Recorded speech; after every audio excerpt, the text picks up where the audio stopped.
Hey everybody, today we are talking about quadratic equations. One very important topic from an algebra standpoint. I hope पिछला वाला session सब लोगों ने revise कर लिया है. एक बार yes no बता दो in the chat. पिछले वाले सेशन में we understood the basics. थोड़ा सा हम लोगों ने x y coordinate जो coordinate system है वो भी समझा था. How to plot a line, what are linear equations. We understood the basics of that. आज वाले सेशन में हम quadratic equations में जाएंगे और उसके पहले कुछ questions solve करेंगे. ठीक है, बिना क्वेश्चन सॉल्व करे मजा नहीं आता है कि नहीं?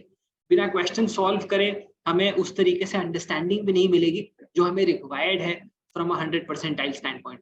तो ये वाला स्लाइड बहुत ही अमेजिंग बन गया है. ठीक है, मेरा मन नहीं है वैसे, लेकिन चलते हैं. ठीक है, जल्दी से इस स्लाइड पे वापस आएंगे. ठीक है, चलो बात करते हैं सबसे पहले कुछ इंटरेस्टिंग क्वेश्चंस की. ये क्वेश्चन हमने देख लिया था. फटाफट मैं आपको दूंगा इस वाले क्वेश्चन के लिए approximately 30 seconds. Let's begin. Let's try solving this.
All right, maximum लोगों ने भाई कैन नॉट बी डिटरमिन्ड बोल दिया यहाँ पे. ठीक है, आओ देखते हैं. वैसे इंटरेस्टिंगली इस वाले क्वेश्चन का answer can not be determined नहीं है. ठीक है, 10 सेकंड देता हूँ एब्जॉर्ब करने के लिए इस बात को. Answer is not answer option 4. अब तुम बोलोगे मेरे को कल के 3 वेरिएबल के लिए 3 इक्वेशन चाहिए, आपने ही बताया था. समझाता हूँ. ठीक है, let me help you understand कि मैं क्या कहना चाहता हूँ. The cost of 3 rolls, 5 cokes and 1 order of fries. अगर यहाँ पे x ले लें, इसको y ले लें, इसको z ले लें, तो 3x plus 5y plus z is equal to 23.5. At the same restaurant, the cost of 5 rolls, 5x, 9 cokes, 9y and 1 order of fries is 39.5. Right? What is the cost of 2 rolls, 2 cokes and 2 fries? Correct? यही अपने को calculate करना है. yes और no बोलो. अब बहुत सी obvious सी बात है, बहुत ऑब्वियस सी बात है कि हम यहाँ से x, y, z individually calculate नहीं कर पाएंगे. yes और no बोलो. हम यहाँ से individually x, y, z calculate नहीं कर सकते. करेक्ट? यूनिकली कैलकुलेट नहीं होगा. पर क्या इस क्वेश्चन में यूनिकली कैलकुलेट करने के लिए पूछ रहा है? यूनिकली कैलकुलेट करने के लिए कह भी नहीं रहा है वो. ठीक है, बिकॉज यूनिकली कैलकुलेट करने के लिए अपने को क्या चाहिए? अपने को अगर 3 वेरिएबल है तो 3 इक्वेशन लगेगा, तभी यूनिकली हम कैलकुलेट कर सकते हैं. अब देखो थोड़ा सा मैजिक आपको दिखाता हूँ यहाँ पे. ठीक, छोटा सा मैजिक. पहले वाले को 2 से मल्टीप्लाई कर दो. तो पहले वाले को 2 से मल्टीप्लाई किया तो 6x plus 10y plus 2z is equal to, ये देख 47 हो गया. अब सब्ट्रैक्ट कर दो. Equation 1, equation 2. इक्वेशन 1 में से इक्वेशन 2 सब्ट्रैक्ट कर ले. 6x minus 5x x, 10y minus 9y y, 2z minus z z is equal to 7.5. Answer तेरे को चाहिए क्या? 2 times this, 2 times कर लो. आंसर क्या आ गया? 15. तो इस वाले क्वेश्चन में, ठीक है, तो किसी क्वेश्चन में भी थोड़ा सा सोच लेना. ठीक है, अगर ऐसा क्वेश्चन, अगर कैट में सिमिलर क्वेश्चन पहले आया है तो उन्होंने जरूर सोचा होगा. ऐसे लोगों का जो बिना सोचे समझे can not be determined mark करेंगे. कमाल की बात ये देखो, कैन नॉट बी डिटरमिन्ड यहाँ पे लगा भी रखा है. ठीक है, कि तुम फंसो और जाके -1 में गिरो. Answer to this question is answer option 2. I hope this is clear to you. ठीक है, I hope this is clear. तो ये बढ़िया एक बहुत ही इंटरेस्टिंग क्वेश्चन था, आई होप मजा आया होगा। ठीक है, ऐसे क्वेश्चंस आपको कैट में देखने को कई बार मिल जाते हैं। चलो आगे चलते हैं। ये वाला क्वेश्चन आपका लीनियर इक्वेशन इन 3 वेरिएबल्स का क्वेश्चन था, जहां पे 2 ही आपको इक्वेशंस दिए हुए थे, इंडिविजुअली आप कैलकुलेट नहीं कर सकते थे, और वो आपसे पूछ भी नहीं रहा था इंडिविजुअली। जो आपको पूछा गया था निकालने के लिए, that was an expression, the value of an expression. Let's move forward and see another interesting question in this series. Let us all try this question using absolute common sense. I'll give you another 30 to 45 seconds.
All right, आओ देखें एक और interesting सा question है।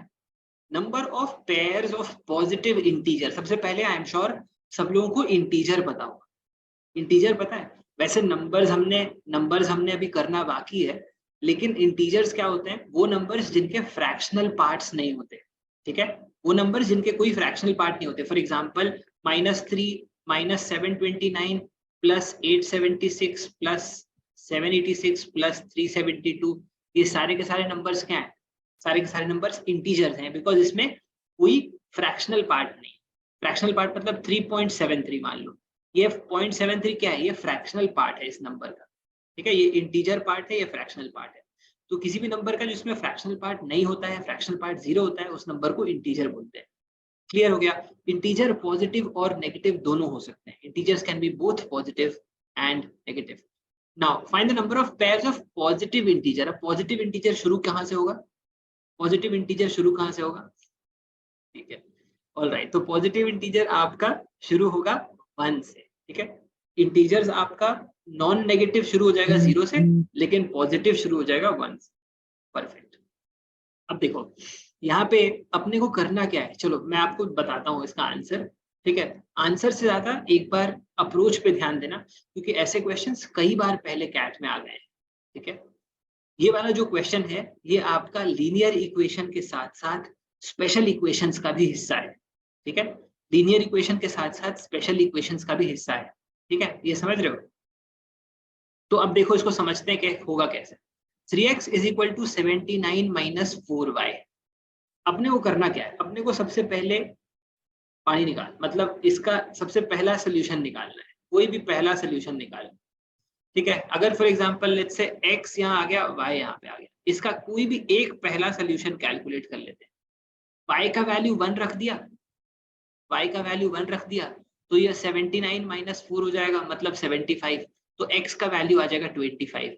25 और 1 is 1 solution. Yes और no बोलो, एक सोल्यूशन ये होगा, और ये वैलिड सोल्यूशन है। क्यों? क्योंकि पॉजिटिव इंटीजर आ रहा है ना, वैलिड सोल्यूशन है।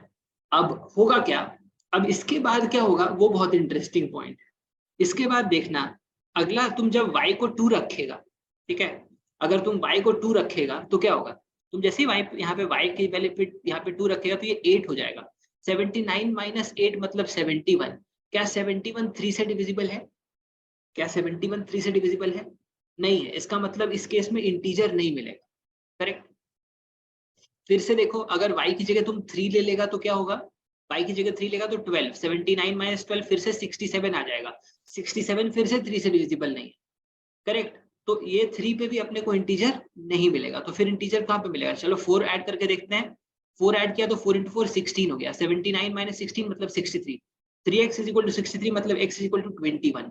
तो यहाँ पे आ जाएगा 21 और यहाँ पे आ जाएगा 4। अब देखो हो क्या रहा है, देखो हो क्या रहा है। इसके सोल्यूशन को अगर ध्यान से देखो तो एक पैटर्न नजर आएगा। पैटर्न क्या है कि देख, y का जो सोल्यूशन है वो x के कोएफिशिएंट से मूव कर रहा है। x का कोएफिशिएंट क्या है? कोएफिशिएंट हमने कल ही डिस्कस किया था। कोएफिशिएंट क्या होता है, टर्म्स क्या होते हैं, कांस्टेंट्स क्या होते हैं, ये सब हमने कल डिस्कस किया। अभी देख, ये आपका पूरे पूरे मतलब अलजेब्रा सेशन में चलता रहेगा। x का कोएफिशिएंट है 3, y का सोल्यूशन x के कोएफिशिएंट से मूव कर रहा है। y का कोएफिशिएंट है -4, x का सोल्यूशन y के कोएफिशिएंट से मूव कर रहा है। यस और नो? अगर ये पैटर्न तुमने पकड़ लिया तो अब बताओ अगला सोल्यूशन। अगर पैटर्न पकड़ लिया तो अगला सोल्यूशन होगा, यहाँ पे आएगा फिर से 7 और यहाँ पे फिर से 4 से कम हो जाएगा, तो यहाँ पे क्या आ जाएगा? 17। अब हमें हमें x का, हमें ये जो ट्रेंड, ये जो हमको पैटर्न मिल गया, अब इसमें सिर्फ x की चिंता करनी है, y की नहीं। इसका आंसर बताओ चैट में। Now what we really need to care about is the solution of x and not the solution of y, because x is decreasing. Absolutely correct Aman, absolutely you got it right, brilliant, bang on. y तो positive ही रहेगा, y ऐसे चलता जाएगा, हमेशा positive रहेगा। तो y के केस में अपने को टेंशन नहीं है, अपने को x का टेंशन है, क्योंकि ये आगे चलता चलता जाके नेगेटिव हो जाएगा। हम अपने को चाहिए क्या? अपने को चाहिए पॉजिटिव इंटीजर्स। करेक्ट।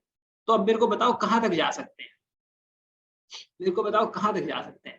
बेसिकली आपका 4 इंटू एक्स प्लस 1 के फॉर्म में, 4 इंटू एक्स प्लस 1 के फॉर्म में है ना, 4 इंटू एक्स प्लस 1 के फॉर्म में है। देखो ये आपका 25 4 इंटू 6 प्लस 1 है। करेक्ट। अगला वाला 4 इंटू 5 प्लस 1 है। ऐसा करते करते 4 इंटू 0 प्लस 1 तक जा सकता है, क्योंकि 4 इंटू -1 प्लस 1 पे जाएगा तो नेगेटिव हो जाएगा। तो कितने नंबर्स हो गए बोल, कितने नंबर हो गए? 4 इंटू 6, ये देखना 0 से लेके 6 तक कितने नंबर होते हैं, काउंट ही तो करना है। 0 से लेके 6 तक कितने नंबर होते हैं? समझ में आ गया कि नहीं आ गया? फटाफट बताओ चैट के अंदर, क्लियर हुआ कि नहीं? अब ये वाला क्वेश्चन, ठीक है, कई बार कैट में आता है, बहुत लोग दम तोड़ देते हैं। ठीक है, इस वाले क्वेश्चन पे कबड्डी कबड्डी बोल के दम तोड़ देते हैं। ये वाला क्वेश्चन कई बार आ चुका है कैट में, इंपॉर्टेंट क्वेश्चन है। ठीक है, तो अपने को ध्यान से रखना है। ठीक है, क्या हो गया अपना सोल्यूशन? इस केस में कितने सोल्यूशंस बनेंगे? ठीक है, कितने सोल्यूशंस बनेंगे, कैसे आया वो भी बता दिया मैंने। ठीक है, बस इतना ध्यान में रखना। ठीक है, बस इतना ध्यान में रखना कि ये दोनों एक दूसरे के कोएफिशिएंट के हिसाब से मूव करेंगे। y वाला part you don't need to look only, क्योंकि y तो पॉजिटिव ही रहेगा, आगे चलता जाएगा 4 4 3 3 के गैप से। तो y का टेंशन नहीं है, सिर्फ x का टेंशन लेना है। इस सिचुएशन में सिर्फ x को देखो, क्योंकि वही नेगेटिव जा सकता है। तो जहां तक नेगेटिव नहीं जा रहा है वहां तक चलेगा, है ना? क्या रॉनिक इज सेइंग x क्या 0 ले सकते हैं? रॉनिक अगर तुम x 0 लेगा तो y आपका नॉन इंटीजर आ जाएगा। ठीक है, इसीलिए यहाँ, अच्छा यहाँ पे x का वैल्यू 0 ले सकते हैं कि वो पूछ रहे हो। यहाँ पे तुम x का वैल्यू 0 ले सकते हो, क्योंकि यहाँ पे 0 लेगा तो इसका वैल्यू तो 1 आ जाएगा ना, और 1 क्या है? पॉजिटिव इंटीजर है। करेक्ट, तो पॉजिटिव इंटीजर इसका सोल्यूशन हो सकता है। करेक्ट है ना? चलो बहुत ही बहुत बढ़िया, वेरी वेरी गुड। अगला क्वेश्चन जो आने वाला है, ठीक है, वो मैं आपको नहीं कराऊंगा, वो आप खुद करेंगे। मैं आपको इसका सोल्यूशन कल बनाऊंगा। होमवर्क नोट करो फटाफट, जैसा पिछला क्वेश्चन करा वैसा ही सिमिलर क्वेश्चन आपको होमवर्क दे रहा हूँ, नोट कर लो फटाफट। ठीक है, ग्रुप पे शेयर कर देना, ठीक है, ताकि सबको पता चल जाए। ठीक है, क्लियर? होमवर्क क्वेश्चन नोट कर लिया फटाफट तो बताओ। ठीक है, होमवर्क क्वेश्चन नोट कर लिया फटाफट तो बताओ। चलो आगे चलते हैं। होमवर्क क्वेश्चन नोट करने के बाद, ओह ब्यूटीफुल स्लाइड, क्या बात है, ब्यूटीफुल वाला स्लाइड। और इस सीजन का एक एक बहुत ही इंपॉर्टेंट कॉन्सेप्ट। चलो शुरू करते हैं, तैयार हो? थोड़े बहुत क्वेश्चन सॉल्व कर लिए तो थोड़ा वार्म अप भी हो गया अपना, थोड़ा सा वार्म अप हो चुका है, तो चलो स्टार्ट कर लें। Let us begin. Quadratic equations, quadratic equations होता क्या है? सबसे पहले अगर मैं आपको लिखूं ax² plus bx plus c, क्या है ये ax² plus bx plus c, what is this? ax² plus bx plus c क्या है? What is this? It is a quadratic expression. ठीक है, a quadratic expression is of the form ax² plus bx plus c. ठीक है, इसमें x² का जो coefficient है वो a है, x का कोएफिशिएंट b है और constant term is c. Correct. अभी अगर इसको इक्वल टू सम कांस्टेंट अगर रख दें तो अब ये एक्सप्रेशन का हमने इक्वेशन में कन्वर्ट कर दिया. अगर equal to something some number कर दिया तो ये अब एक इक्वेशन में कन्वर्ट हो गया. ठीक है, तो जनरल फॉर्म क्वाड्रेटिक इक्वेशन का होता है ax² plus bx plus c is equal to 0. General form of a quadratic equation is ax² plus bx plus c is equal to 0. कितने लोग थोड़ा बहुत पढ़ के आए हैं क्वाड्रेटिक के बारे में, कैसे सॉल्व करते हैं? थोड़ा बहुत पढ़ के आए हो, बहुत बढ़िया. थोड़ी सी अगर आप तैयारी करके आएंगे ना, आधा घंटा 45 मिनट भी अगर आप थोड़ा सा प्रिपेयर करके आओगे तो आपको यहाँ से ज्यादा सीखने को मिलेगा. ठीक है, तो मेरा रिक्वेस्ट सब लोगों से है, किसी भी सेशन के अंदर आप जाओ, थोड़ा सा एफर्ट, थोड़ा सा अपना नंबर कर लो. ठीक है ना. तो आधा घंटा 45 मिनट अगर आपने बेसिक्स कर लिया तो आपको मजा आएगा. फिर चलो, जनरल फॉर्म हमने समझ लिया.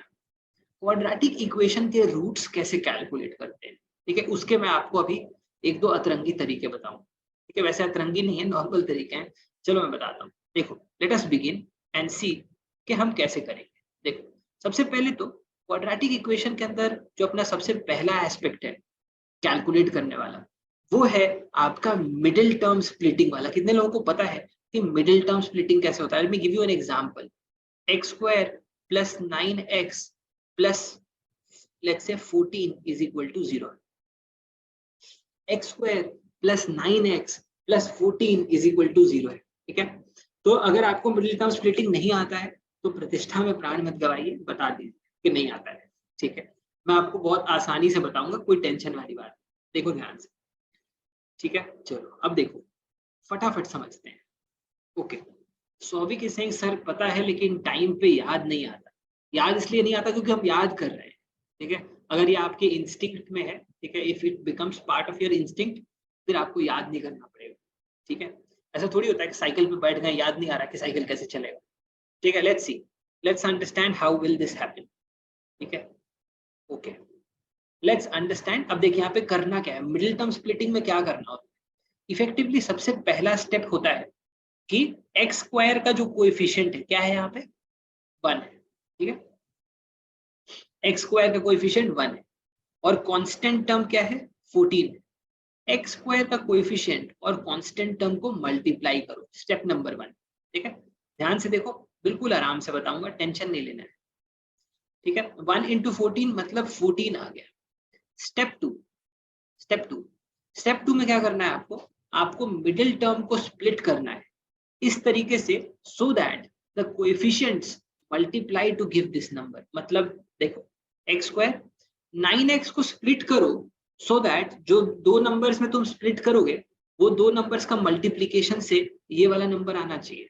तो 9 को कैसे स्प्लिट करें, 9 को अगर हम 7x plus 2x लिखते हैं, मान लो 7x plus 2x equal to 9x और 7 into 2 is equal to 14. यही करना होता है मिडिल टर्म में. अगर ये क्रैक कर लिया तो मिडिल टर्म स्प्लिटिंग बहुत इजी है. Plus 14 is equal to 0. अब क्या करना है, देखो, दो का पेयर बना लो, दो टर्म का पेयर बना लो. ठीक है, 3 टर्म थे इनिशियली, अब 4 बन गए, दो के पेयर बना लिए. पहले वाले में से x कॉमन ले लिया तो x plus 7 आ गया, दूसरे वाले में से 2 कॉमन ले लिया तो x plus 7.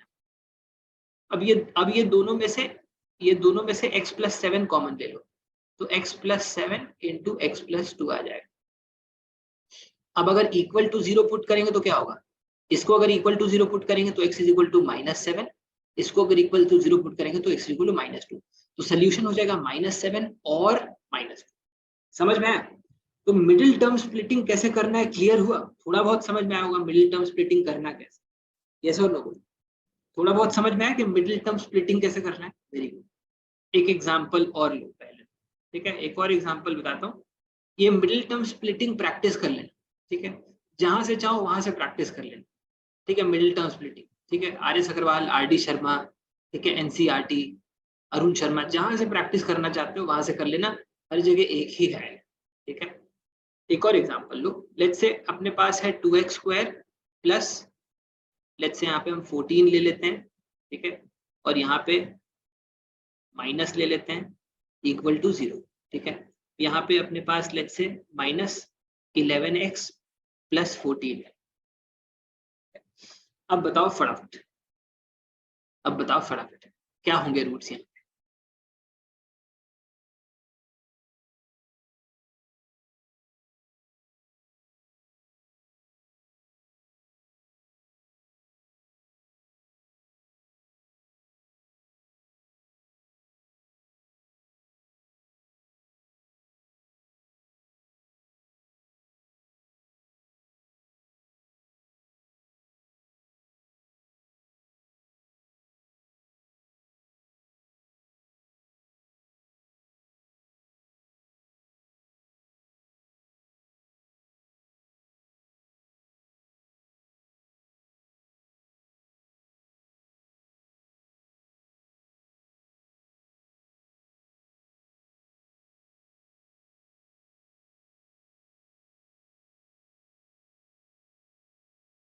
ओके, तो भाई जनता ने यहाँ पे बिल्कुल सही कैलकुलेट कर लिया है। लेट्स सी, 2x स्क्वायर, अभी अपने को पहला स्टेप क्या था याद करो, पहला स्टेप x स्क्वायर का कोएफिशिएंट मतलब 2 और कांस्टेंट टर्म को मल्टीप्लाई कर लो, तो क्या आ गया 28 आ गया।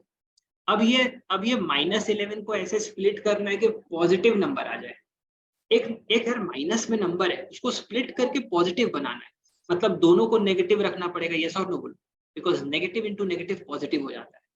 तो यहाँ पे -11 को ऐसे स्प्लिट करो तो क्या पॉजिटिव आ जाए, तो इसको 2x स्क्वायर, ठीक है, -4x -7x। अब देख, -4 और -7 मिला के -11 हो जाता है, और -4 इंटू -7 28 हो जाता है ना, ब्यूटीफुल, है ना, बहुत ही इंटरेस्टिंग। अभी देख, अब दो दो टर्म्स बना ले, पहले वाले में 2x कॉमन ले लिया तो x -2, दूसरे वाले में -7 कॉमन ले लिया तो x -2। अब x -2 कॉमन ले लेगा तो x -2 into 2x -7 is equal to 0, तो x का वैल्यू 2 आ जाएगा और यहाँ पे 7/2 आ जाएगा विच इज 3.5। क्लियर समझ में आया कि रूट्स कैसे कैलकुलेट करना है? सबसे पहला तरीका क्या है, मिडिल टर्म स्प्लिटिंग, ठीक है। मिडिल टर्म स्प्लिटिंग आपका बहुत अलग लेवल इंप्रूव हो जाएगा जब आप प्रैक्टिस करोगे, ठीक है। तो इसमें कोई रॉकेट साइंस नहीं है, 50 क्वेश्चन सिमिलर, 50 क्वेश्चन पकड़ो, 50 आपकी क्वाड्रेटिक इक्वेशन सॉल्व करते जाओ, ठीक है। जब आप 50वें क्वेश्चन पे आप पहुंचोगे तो आपको लगेगा कि अब बिना पेन एंड पेपर भी हो जाएगा, ठीक है। तो मिडिल टर्म स्प्लिटिंग जब आप प्रैक्टिस थोड़ा सा कर लोगे तो आपको क्वेश्चन देख के ही समझ में आ जाएगा कि क्या हो रहा है, ठीक है। तो ये वाला हमको प्रैक्टिस करना है। सो होमवर्क नोट कर लिया होगा, ये दूसरा होमवर्क फॉर द क्लास, पहला तुम पहले नोट कर चुके हो, ये दूसरा होमवर्क है। दूसरा होमवर्क क्या है, क्वाड्रेटिक इक्वेशन सॉल्व करेंगे मिडिल टर्म स्प्लिटिंग से। चलो आगे चलते हैं, let's solve for the quadratic equations, ठीक है। अब क्वाड्रेटिक इक्वेशन में अब मान ले फॉर एग्जांपल एक ऐसा सिनेरियो है जिसमें मिडिल टर्म स्प्लिट ही नहीं हो रहा है, तो क्या करें, ठीक है। मान ले for example middle term split नहीं हो रहा है, तो क्या करें, उसके लिए भी कोई उपाय लगाना पड़ेगा, ठीक है। मिडिल टर्म स्प्लिट नहीं हो रहा है तो उसके लिए एक आपके पास अलग से ब्रह्मास्त्र है, ठीक है। वो ब्रह्मास्त्र मैं आपको अलग से बताऊंगा, ठीक है। वो वाला ब्रह्मास्त्र नहीं, ठीक है ना, वो वाला नहीं, ठीक है, ये वाला ब्रह्मास्त्र है, ठीक है। चलो अभी मैं आपको बताता हूँ ये ब्रह्मास्त्र, पर इस ब्रह्मास्त्र के पहले एक छोटी सी बात आपको बताना चाहता हूँ, something called the condition for real roots, ठीक है। सबसे पहले तो ये रियल और ये नॉन रियल का क्या सिनेरियो है, what is a real number, पहले ये बता, what is a real number. थोड़ी देर पहले हम इंटीजर की बात कर रहे थे, थोड़ी देर पहले हम इंटीजर की बात कर रहे थे, what is a real number, कौन सा नंबर रियल नंबर है बताओ, बहुत कम लोग समझते हैं, ठीक है। Every number which is there on the number line is a real number, ठीक है। तो जब अपन लोग जब ऐसे नंबर लाइन बनाते हैं -∞ to ∞, ये सारे के सारे नंबर रियल नंबर, ठीक है। इसके अंदर सब इंक्लूडेड है, समाहित है सब कुछ, integer, non integer, rational number, irrational number, सब इसके अंदर इंक्लूडेड, ठीक है। -∞ से ∞ तक सारे नंबर्स, अनंत काल तक। ये सारे के सारे क्या हो जाएंगे, रियल नंबर। मतलब क्या -3.732857678 क्या ये आपका रियल नंबर है? The answer is yes. तो कोई भी रैंडम शिट तुम नंबर उठा सकते हो इस नंबर लाइन पे, सारे का सारा रियल नंबर हो जाएगा। ठीक है, तो रियल नंबर ये हो गया। अच्छा, दूसरा क्या होता है, there is something called a complex number. ठीक है, थैंकफुली अपने सिलेबस में है नहीं, पर थोड़ा सा बता देते। ठीक है, there is something called a complex number. A complex number is represented by a plus ib। ठीक है, या for example any number multiplied with I. What is I? I is iota, is root over -1. I is iota, is root over -1. This multiplied with any number will make it an imaginary number or a complex number. ठीक है, ये जो numbers हैं ये आपके syllabus में नहीं है थैंकफुली। ठीक है, which is a good thing. और ये जो नंबर्स हैं उन नंबर्स को क्या बोलते हैं, ये आपके इमेजिनरी नंबर होते हैं। ठीक है, ये आपके इमेजिनरी नंबर्स होते हैं। अब आ जाओ रियल नंबर। ठीक है, मान लो अपने पास कोई भी क्वाड्रेटिक इक्वेशन है, let's say general form ax square plus bx plus c is equal to 0। ये अपना एक क्वाड्रेटिक इक्वेशन है, इसके रियल रूट्स होंगे, इसकी क्या गारंटी है? ठीक है, रूट्स आपके रियल भी हो सकते हैं, कॉम्प्लेक्स भी हो सकते हैं। ठीक है, लेकिन रियल रूट्स होंगे उसकी क्या गारंटी है, या हम कैसे डिटरमिन कर सकते हैं? For that there is a there is a metric या there is a number defined as discriminant। अब ये discriminant का क्या सीन है मैं आपको बताता हूँ, नाम बहुत खतरनाक है इसका। डिस्क्रिमिनेंट कैसे कैलकुलेट करते हैं, कुछ लोगों ने पढ़ा हुआ है, फटाफट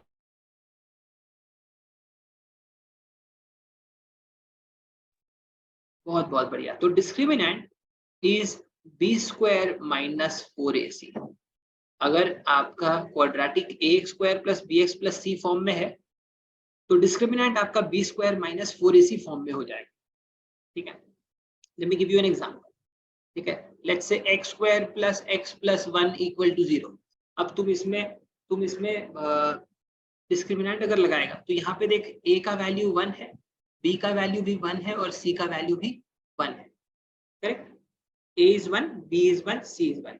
अब इस सिचुएशन में क्या है, डिस्क्रिमिनेंट कैलकुलेट करेगा तो क्या होगा, बी स्क्वायर माइनस 4 इंटू ए इंटू सी। तो डिस्क्रिमिनेंट का वैल्यू आ गया नेगेटिव। अब क्या मतलब हुआ इसका, what is the meaning of discriminant less than 0? Discriminant less than 0 का मतलब होता है नो रियल रूट्स। अब इसको मैं बहुत अमेजिंग तरीके से समझाऊंगा। ठीक है, इस वाले सेशन के अंदर, तो तुम ध्यान से देखते जाना। ठीक है, ठीक है, ध्यान से देखना, हो सकता है आपको बुक में ना मिले जिस तरीके से हम कनेक्ट करेंगे, तो पे अटेंशन।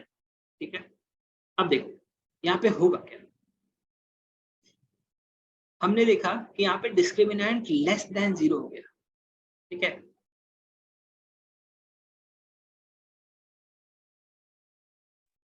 डिस्क्रिमिनेंट अपना लेस देन 0 हो गया, मतलब आपका no real root. No real root का क्या मतलब हुआ कि कोई भी नंबर उस इक्वेशन को सेटिस्फाई नहीं कर सकता है। कोई भी रियल नंबर लाइन पे से कोई भी नंबर उठा के तुम इसमें यहाँ पे x की जगह डालोगे ना, ये इस इक्वेशन को सेटिस्फाई नहीं करेगा। यस और नो बोलो, यस और नो बोलो। रूट्स क्या होते हैं, रूट्स का मतलब ये होता है अगर कोई इक्वेशन है उसका रूट क्या होता है, उसका रूट वो नंबर होता है जिसको उसमें अगर आप पुट कर दोगे तो वो सेटिस्फाई कर जाएगा।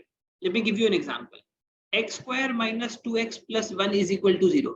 इस वाले में अगर मैं x का वैल्यू 1 रखूंगा तो क्या होगा, if I put x is equal to 1 in this quadratic equation to the left side, अगर लेफ्ट साइड में मैं x का वैल्यू 1 रख दूं, ठीक है, तो ये क्या हो जाएगा, ये वाला आपका इक्वेशन सेटिस्फाई हो जाएगा, मतलब 0 इक्वल टू 0 हो जाएगा। करेक्ट, तो ऐसा ऐसा कोई भी नंबर को हम क्या बोलते हैं, रूट्स बोलते हैं। ठीक है, इसको क्या बोलते हैं, हमने कल भी देखा था, रूट्स, जीरोस, सॉल्यूशंस, कुछ भी बोल सकते हैं। करेक्ट है, तो डिस्क्रिमिनेंट अगर लेस देन 0 हो गया, मतलब कोई भी नंबर ऐसा नहीं है रियल नंबर जो आप इसके अंदर पुट करोगे तो ये सेटिस्फाई कर जाएगा। डिस्क्रिमिनेंट लेस देन 0 का मतलब समझ में आया, what is the significance of discriminant less than 0? Very good. अगर डिस्क्रिमिनेंट इक्वल टू 0 होगा तो क्या होगा, अब इस वाले में कैलकुलेट करके बताओ। लेट अस कैलकुलेट हियर, इस वाले क्वाड्रेटिक में कैलकुलेट करो कि आपका डिस्क्रिमिनेंट का वैल्यू क्या आ रहा है फटाफट। Very good. यहाँ पे डिस्क्रिमिनेंट का वैल्यू क्या आ रहा है, बी स्क्वायर मतलब 4 माइनस 4 इंटू ए का वैल्यू क्या है 1 इंटू सी का वैल्यू क्या है 1, तो क्या आ गया वैल्यू 0 आ गया। करेक्ट, तो डिस्क्रिमिनेंट का वैल्यू इधर आ गया 0, करेक्ट है ना।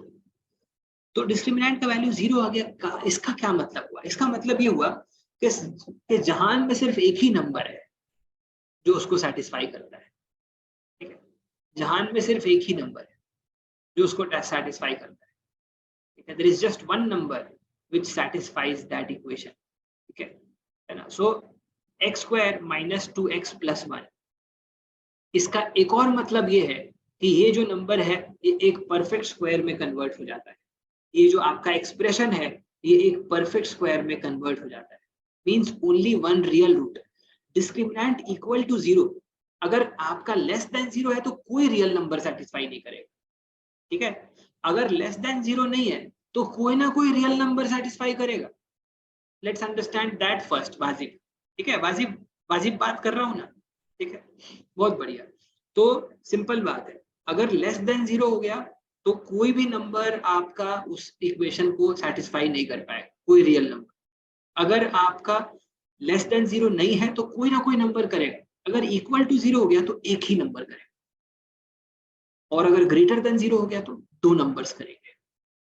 अगर डिस्क्रिमिनेंट ग्रेटर देन 0 हो गया, let me go back to the to another example, मान लो x square minus 9x plus 14 equal to 0, हमने थोड़ी देर पहले सॉल्व किया, इस वाले के कितने सॉल्यूशंस थे, x square minus 9x plus 14 के कितने सॉल्यूशन थे, दो सॉल्यूशंस थे, कौन कौन सा 2 and 7, राइट, दो सॉल्यूशन था 2 and 7, करेक्ट है ना।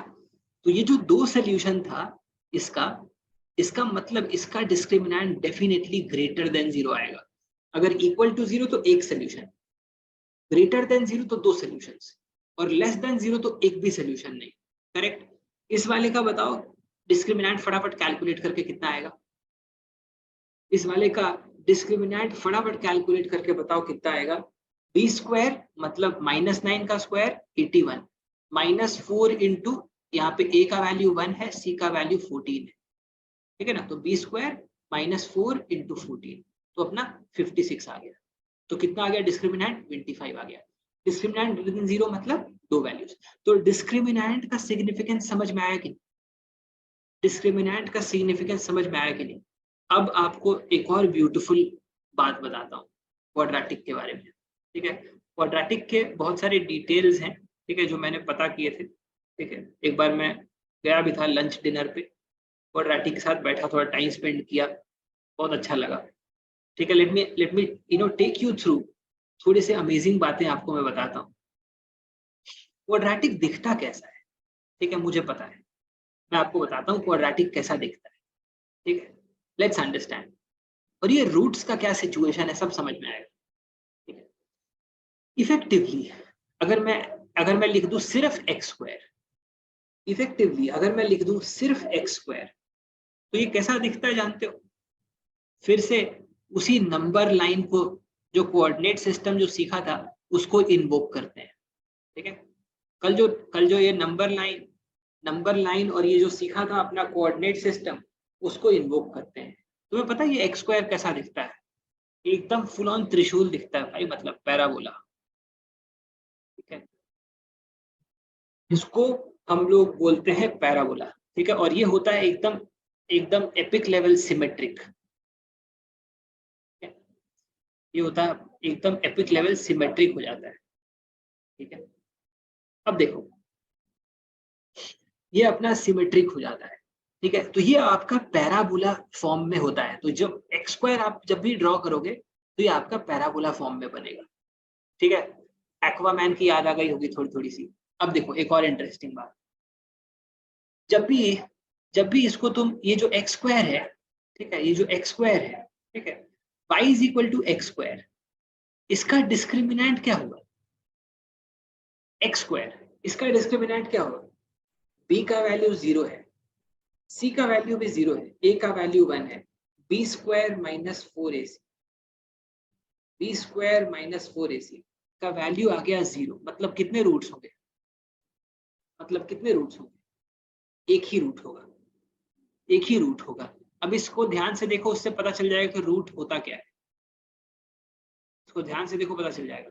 ये एक्स एक्सिस को सिर्फ एक पॉइंट पे टच कर रहा है, यही रूट है। तो कोई भी क्वाड्रेटिक इक्वेशन, कोई भी क्वाड्रेटिक एक्सप्रेशन एक पैराबोला होता है। वो एक्स एक्सिस को जहां पे टच करता है वही रूट होता है। कोई भी क्वाड्रेटिक एक्सप्रेशन एक पैराबोला होता है। वो एक्स एक्सिस को जहां पे टच करता है या कट करता है वो उसका रूट होता है। ये जो पैराबोला है एक्स स्क्वायर, इसका रूट है सिर्फ ये number which is x is equal to 0। इसमें x इज इक्वल टू 0 रख दोगे तो क्या हो जाएगा? इक्वल टू 0 हो जाएगा।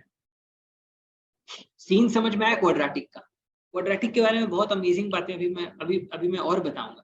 तुम बस कहानी की तरह समझते जाओ, ठीक है? बहुत ही इंटरेस्टिंग कहानी है क्वाड्रेटिक की, ठीक है? मैं तो तुम्हें बता रहा हूँ, मैं मिल चुका हूँ। देखो ध्यान से, अभी इसके अंदर और भी कुछ इंटरेस्टिंग बातें बताने वाले, ठीक है? तो क्वाड्रेटिक के अंदर हमने क्या सीखा कि ये अपना बन गया। सिमिलरली अगर मान ले 2x² बनाना तो क्या होगा? अभी तो हमने x² बनाया, अगर 2x² बनाना हो तो क्या होगा? इफ आई थोड़ा सा बेसिक कॉमन सेंस लगाओ और बताओ, अगर 2x² बनाना तो कैसा बनेगा ग्राफ? ये वाला ग्राफ तेरा,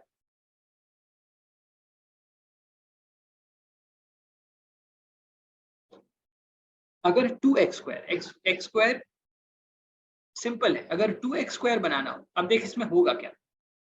देखो ध्यान से देखो, यहाँ पे y is equal to x² में जब x का वैल्यू 1 है तो y का वैल्यू क्या है? 1 है। क्यों? क्योंकि y is equal to x² है। x की जगह तुमने 1 रख दिया तो y भी 1 आ जाएगा। जब x का वैल्यू -1 है तो y का वैल्यू क्या है? जब x का वैल्यू -1 है तो -1 का स्क्वायर करेगा तो भी 1 आएगा। तो जब -1 है तो भी ये वैल्यू 1 है, करेक्ट? लेकिन अगर 2x² होता तो जब 1 रखता तो वैल्यू आ जाता 2, और जब तुम -1 रखता तो भी आ जाता 2। इसका मतलब क्या हुआ? इसका मतलब हुआ कि इफेक्टिवली ये जो ग्राफ है, जैसे तुमने 2x² किया, अब इसको ज्वाइन कर दो, मतलब ये ग्राफ तेरा कंप्रेस हो जाएगा। यस और नो?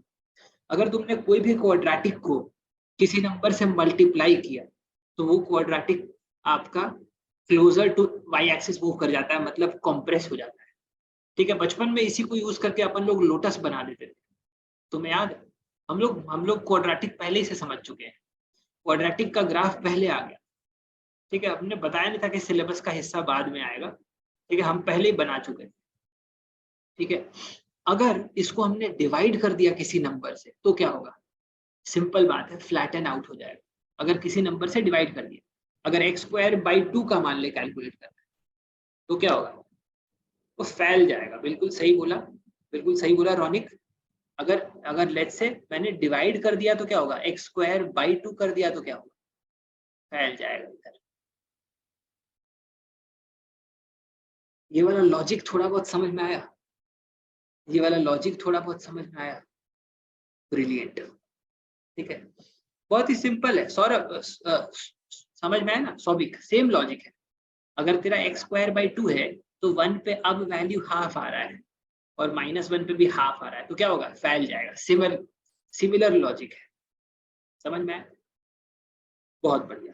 तो डिस्क्रिमिनेंट इक्वल टू 0 मतलब एक ही पॉइंट पे टच करेगा ग्राफ, ठीक है? अगर अगर मान ले 2 रूट्स हैं, उसका क्या मतलब है जानते हो? अगर 2 रूट्स हैं उसका क्या मतलब है जानते हो? जैसे फॉर एग्जाम्पल हमने अभी थोड़ी देर पहले एक देखा था ग्राफ, ठीक है? थोड़ी देर पहले हमने एक ग्राफ देखा था, x² - 9x + 14 = 0। इसमें 2 रूट्स आए थे, कौन कौन से? एक 7 आया था और एक 2 आया था, ठीक है? ये 0, ये आपका एक्सिस है, ये आपका एक्सिस है। यहाँ पे लेट्स से इधर आपका 2 है, इधर आपका 7 है। तो ये क्वाड्रेटिक पता है कैसे बनेगा? ये क्वाड्रेटिक जानते हो कैसे बनेगा? बहुत ही इंटरेस्टिंग तरीके से ये क्वाड्रेटिक ऐसे बनेगा कि 2 और 7 दोनों को क्रॉस करेगा। इस टाइप का बनेगा ये क्वाड्रेटिक। समझ में आया? तो रूट्स का मतलब अब दिखाई भी दे रहा होगा, ठीक है? रूट्स का मतलब अब दिखाई दे रहा है। पहले आपने समझा होगा, ठीक है, फॉर्मूला, लेकिन अब फॉर्मूला के पीछे का मैथ्स समझ में आया कि नहीं?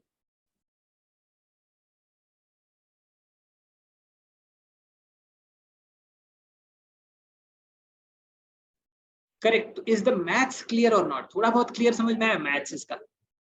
करेक्ट, बहुत बढ़िया। तो थोड़ा बहुत मैथ्स आपको इसका समझ में आ गया, परफेक्ट। अब देखो, इस ग्राफ को मैं आपको और क्लैरिटी से समझाऊंगा, मजा आ जाएगा, ठीक है? इस ग्राफ को मैं आपको और क्लैरिटी से समझाऊंगा, मजा आ जाएगा, ठीक है? अब देखो, हम लोगों ने अभी थोड़ी देर पहले y is equal to x square को कैसे ड्रॉ करते हैं ये सीखा, ठीक है? अब इसके अंदर मैं तुम्हें और कुछ इंटरेस्टिंग बातें बता दूं, ठीक है? ध्यान से देखते जाओ, ठीक है? Some magic is going to happen, so look close, let's see. मान ले अपने पास ये एक्सिस है, ठीक है? ये एक्सिस में y is equal to x square बनाना तो हम सीख गए, ऐसा बनाया हमने। y is equal to x square बनाना हम सीख गए।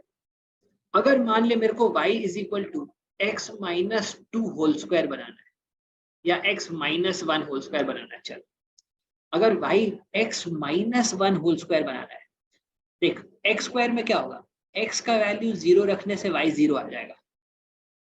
इस वाले में x का वैल्यू क्या रखने से y 0 आएगा, x का वैल्यू प्लस 1 रखने से 0 आएगा। मतलब ये वाला जो पार्ट है इसमें, ठीक है, इसमें ये जो रूट वाला पार्ट है, ये रूट 0 से कहाँ शिफ्ट हो जाएगा, रूट आपका 0 से कहाँ शिफ्ट हो जाएगा, रूट आपका 0 से 1 पे शिफ्ट हो जाएगा। मतलब एक यूनिट राइट शिफ्ट हो जाएगा। कर्व, कर्व का नेचर सेम रहेगा,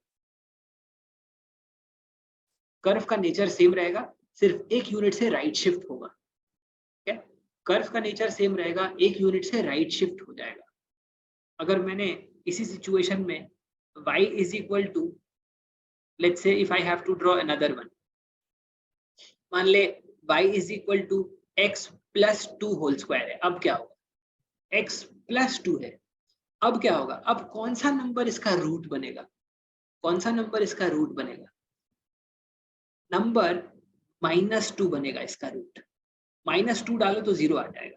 बेसिकली रूट क्या होता है, कौन सा नंबर डालने से वो 0 हो जाता है, तो -2 डालने से 0 होगा। इसका मतलब रूट अब -2 पे शिफ्ट हो जाएगा, मतलब left shift. Nature of the graph will remain the same, nature of the graph will remain the same. तो अगर x -1 होल स्क्वायर बनाना हो, और या x plus two whole square, इस टाइप का कुछ भी बनाना हो, तो बहुत आसानी से हम क्या करेंगे, हम क्या करेंगे, हमने क्या करा, हमने सिर्फ राइट शिफ्ट लेफ्ट शिफ्ट करना है। राइट शिफ्ट लेफ्ट शिफ्ट करने से आपका ग्राफ बन जाएगा। कितने लोगों को समझ में आया? ब्रिलियंट। अब मेरे पास बहुत सारे कलर्स हैं, तो मैं थोड़े और कलर्स का प्रयोग करता हूँ, ठीक है? अगर मान ले y is equal to x square plus two बनाना है, तो क्या होगा, अगर y is equal to x square plus two बनाना है, एक्स स्क्वायर का कर्व मैं यहाँ पे जिंदा रख रहा हूँ, ठीक है? ये जो रेड इंक से बनाया हुआ है, वो आपका एक्स स्क्वायर का कर्व है, ठीक है? रेड इंक से जो बनाया हुआ है वो आपका एक्स स्क्वायर का कर्व है। उसको मैं अच्छे से बना देता हूँ, चलो ये देखो, ये एक्स स्क्वायर का कर्व है। अब मैंने एक्स स्क्वायर प्लस टू कर दिया, अब होगा क्या, देख अब होगा क्या, y is equal to x square plus to.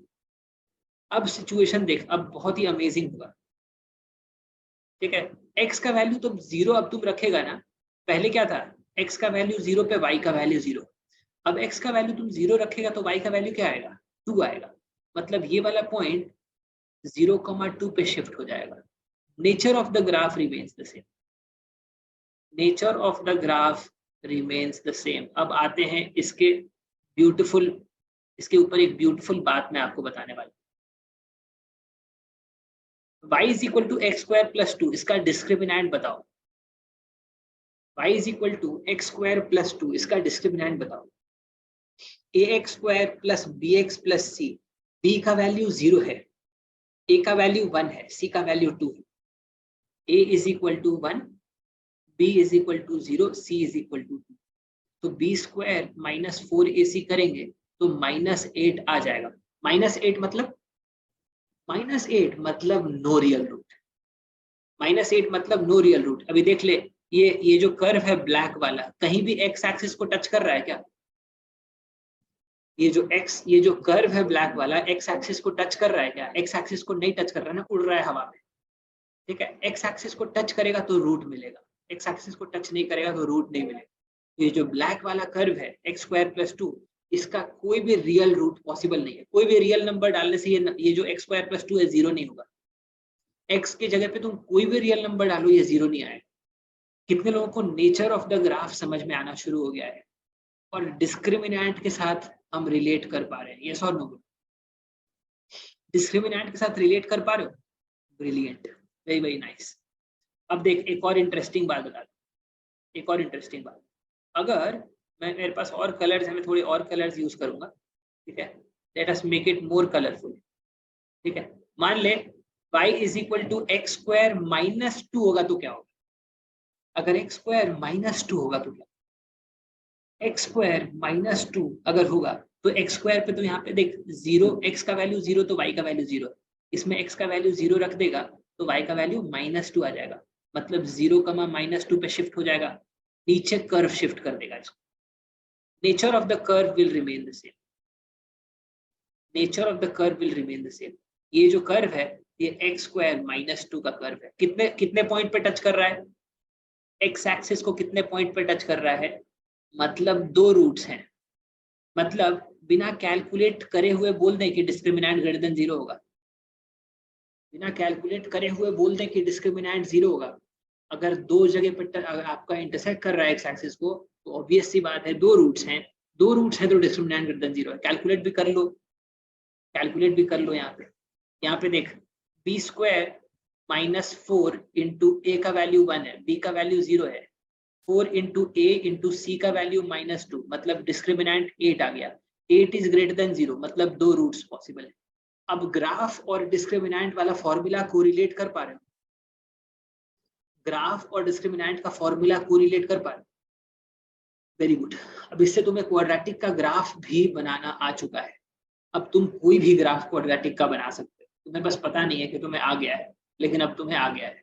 मैं समझाता हूँ, लेट्स सी। ठीक है, लेट अस सी। अब हम कोई भी ग्राफ ड्रॉ कर सकते हैं। अगर एक फाइनल ग्राफ आपको पूछता हूँ, ठीक है, मतलब रूट्स के लिए अब डी निकालना नहीं पड़ेगा। ठीक है, प्रखर निकाल सकता है। ठीक है, क्योंकि हर जगह तुम ग्राफ, अगर तुम ग्राफ नहीं बनाता रहेगा ना, ठीक है, तेरे को पता है। ठीक है, लेकिन ठीक है, लेकिन हर जगह ऐसा शो ऑफ मत करते रहना कि लाओ मैं ग्राफ ही बना देता हूँ। कई बार हो सकता है ये टाइम ज्यादा ले ले। ठीक है ना? अब है इस सिंह कि सर आप जीनियस हो, अलजेब्रा भी समझा दे रहे हो। मैं भी थोड़ी देर में झूठी तारीफ करूंगा तुम्हारी। ठीक है, तुम भी बहुत डेडिकेशन से बैठे हुए हो। ठीक है, अलग लेवल डेडिकेशन। मतलब भाई एकदम इतने गौर से तुमने शक्तिमान नहीं देखा होगा, मेरे को पता है। आओ देखें, let's see, let's understand this. Okay, बहुत बढ़िया। अब देखो भाई, अभी अभी इसको समझेंगे। बहुत ही मजा मजा आ रहा है कि नहीं? मजा आ रहा है कि नहीं? सी आइडिया, जब हम इसको कहानी की तरह समझेंगे तो बहुत मजा आएगा, है ना? बिल्कुल कहानी की तरह समझेंगे। देखो देखो, y is equal to x square अपने को पता है। अगर y is equal to x square अपने को पता है, तो y is equal to -x² कैसा होगा? y is equal to -x² कैसा होगा? -x²। अब देख, x अभी भी x इज इक्वल टू 0 डालने पे y इज इक्वल टू 0 हो जाएगा, मतलब रूट तो यही रहेगा। लेकिन क्या होगा, पहले x का वैल्यू 1 पे y का वैल्यू 1 था, अब x का वैल्यू 1 पे y का वैल्यू -1 आ जाएगा। x का वैल्यू 2 पे पहले y का वैल्यू 4 था, अब x का वैल्यू 2 पे यहाँ पे y का वैल्यू -4 है। यहाँ पे भी सिमिलरली x का वैल्यू 1 पे पहले y का वैल्यू 1 था, अब -1 हो जाएगा। x का वैल्यू 2 पे y का वैल्यू 4 था, अब -4 हो जाएगा। मतलब ग्राफ आपका पूरा नीचे मिरर हो जाएगा। ग्राफ आपका पूरा नीचे मिरर हो जाएगा। तो अगर एक्स स्क्वायर दिया हुआ है माइनस एक्स स्क्वायर सीधा मिरर हो जाता है। कितने लोगों को समझ में आया? अब क्वाड्रेटिक का ग्राफ ड्रॉ करने के लिए जो भी चाहिए वो सब आपके पास है। ये माइनस एक्स पे होल स्क्वायर है ना वाजिब, अगर माइनस एक्स पे होल स्क्वायर होगा तो एक्स स्क्वायर ही हो जाएगा ना। ठीक है, सैटरडे नाइट है, ठीक है, थोड़ी देर में पार्टी शुरू करें, थोड़ी देर रुक जाओ, थोड़ी देर रुक जाओ, 12 बज जाने दो, ठीक है, उसके बाद करेंगे पार्टी। ठीक है, तो अगर माइनस एक्स पे लगाया तो फर्क ही क्या पड़ता है, एक्स स्क्वायर के बाहर माइनस लगा हुआ है। ठीक है, क्लियर है ना? चलो आगे चलते हैं। x2 होने से y4 होगा, y4 कैसे होगा? यहाँ पे देखो x का वैल्यू 2 रख देगा तो -2 का स्क्वायर, माइनस बाहर लगा हुआ है तो 2 का स्क्वायर 4 है तो -4 ही आएगा ना। समझ में आया? I hope this is clear to. Saubhik Singh sir नीचे क्यों जाता है? क्योंकि y का वैल्यू नेगेटिव हो जाता है। तुम खुद देखो ना, यहाँ पे कोई भी नंबर डाल के देखो, you put any number here, तूने मान ले -3 रख दिया, माइनस बाहर लगा हुआ है, -3 का स्क्वायर -3 का स्क्वायर 9 हो गया तो -9, तो y तुम कुछ भी वैल्यू डालेगा तो नेगेटिव हो जाएगा y। क्लियर है? तो यहाँ पे अब मैं आपको बताता हूँ क्वाड्रेटिक का एक ग्राफ सॉल्व करना। ठीक है, क्वाड्रेटिक का एक ग्राफ बनाना कैसे है वो मैं अभी आपको बताऊंगा। चलो चलते हैं। अब मैं आपको बताता हूँ कि कोई ग्राफ कैसे बनाते हैं क्वाड्रेटिक। मान ले तेरे को एक ग्राफ बनाना है, ठीक है, मैं तुम्हें एक ग्राफ देता हूँ, तुम बनाना। ठीक है, x square minus 6x plus 11 कैसे बना? X square minus 6x plus 11 कैसे बनाओगे? How will you draw this? पहले तो ये बता दो डिस्क्रिमिनेंट कितना है इसका, what is the value of the discriminant here? Discriminant क्या आ रहा है इसका? B square which is 36 minus 4ac, a का वैल्यू 1 है तो 44 माइनस 8, मतलब हवा में रहेगा ग्राफ, यस और नो बोलो? मतलब ग्राफ हवा में होगा, एक्स एक्सिस को टच नहीं करेगा। Very good. X square minus 6x plus 11 को लिखो x square minus 6x plus 9 plus 2, x square minus 6x plus 9 plus 2 लिख सकते हैं क्या ऐसा? पहले हाँ कि ना बोलो, ठीक है, बाद में तुम पलट जाओ, इससे पहले मैं पहले ही पूछ लेता हूँ। ठीक है, तुम बोलो नहीं नहीं ऐसा तो लिख ही नहीं सकते, ठीक है, पहले इसलिए मैं पूछ लेता हूँ। ठीक है, तो x square minus 6x plus 9 plus 2, x square minus 6x plus 9 को लिख सकते हैं x minus 3 whole square plus 2, yes और no? x minus 3 whole square plus 2। अब ऑब्वियस सी बात है कि x स्क्वायर तो अपने को पता ही है, x माइनस 3 का होल स्क्वायर कैसे बनेगा? x माइनस 3 का होल स्क्वायर उसको 3 यूनिट से राइट शिफ्ट, यस और नो बोलो? थोड़ी देर पहले ही समझा था कैसे बनाते हैं x माइनस 3 का होल स्क्वायर, 3 यूनिट से राइट शिफ्ट, बन गया। ये ग्राफ कौन सा है? x माइनस 3 का होल स्क्वायर। कितने रूट्स हैं इसके? एक ही रूट है, कौन सा? 3। लेकिन अभी प्लस 2 करना है, प्लस 2 करने से क्या होता है? ऊपर शिफ्ट होगा। वेरी वेरी गुड, 2 यूनिट से ऊपर शिफ्ट। तो ये बन गया फाइनल ग्राफ। इसका डिस्क्रिमिनेंट है लेस देन 0, तुम्हें दिखाई दे रहा है कि हवा में उड़ रहा है, 0 roots, basically no real roots. कोई भी क्वाड्रेटिक का ग्राफ हम बना सकते हैं, यस और नो? एग्जाम्पल समझ में आया? कोई भी क्वाड्रेटिक का ग्राफ हम बना सकते हैं, एग्जाम्पल समझ में आया? तो अब जनरली पब्लिक जितना जानती है कैट प्रिपरेशन के लिए, उससे तुम ज्यादा जानते हो। ठीक है, रौनिक सिंह ग्राफ आता है क्या सर? नहीं आता है, इससे सिर्फ कॉन्फिडेंस आता है और कुछ नहीं। तो थोड़ी लड़ाई कॉन्फिडेंस के लिए भी लड़ेंगे, थोड़ी लड़ाई कॉन्फिडेंस के लिए भी लड़ेंगे। ठीक है, जितना वहां जरूरी है अगर उतना ही जुटा के जाएंगे तो शॉर्ट पड़ जाएगा, उससे ज्यादा आना चाहिए। ठीक है, I hope this is clear to. Is this aspect clear? क्या अपने को समझ में आया? ठीक है, बहुत बढ़िया, वेरी गुड।